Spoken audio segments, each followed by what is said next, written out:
ذات والعشی، کہ جو لوگ صبح اور شام اپنے رب کو پکارتے ہیں.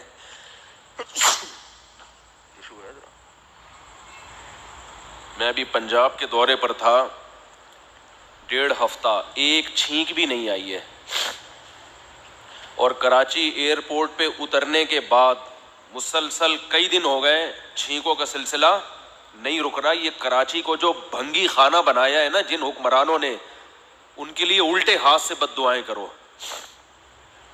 کراچی میں اور بھنگی خانے میں کوئی فرق بولو نہیں ہے.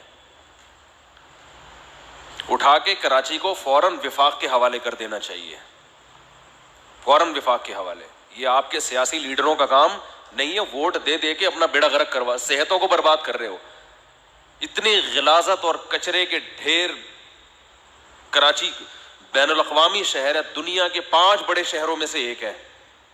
کوئی پنجاب سے رشتہ دار آ جائیں، مہمان آ جائیں تو کہتے ہیں یہ اس بھنگی خانے میں تم رہتے ہو، یہ تمہارا ہی ظرف ہے. اور تھوڑے دنوں تک ہمیں یہ بھنگی خانہ لگے گا، اس کے بعد ہم خود سارے کراچی والے بھنگی بن جائیں گے، کیونکہ گٹر میں رہ رہ کے نا انسان کو گٹر کی عادت پڑ جاتی ہے. سمجھ رہے ہیں؟ ارے جناب عامر لیاقت بھائی کیا حال ہے؟ ابھی کراچی کے فضائل چل رہے ہیں اور آپ آ گئے. ماشاء اللہ ماشاء اللہ ماشاء اللہ،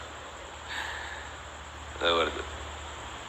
تو انسان کو گندگی میں رہتے رہتے کس کی عادت پڑ جاتی ہے؟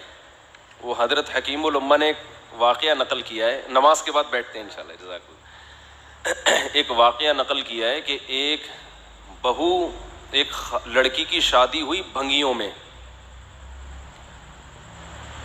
تو اس کو شروع میں اس گھر میں بدبو بہت آتی تھی. ظاہر ہے وہ صاف گھرانے سے آئی ہے اور وہاں اس کو بدبو آتی تھی. بھنگیوں کے گھر میں شادی ہوئی، کچھ دنوں کے بعد اس کو بدبو آنا ختم. تو وہ اپنی ساس سے کہہ رہی ہے، آپ لوگ خیریت سے ہیں بھائی؟ پھر ملتے ہیں انشاءاللہ نماز کے بعد.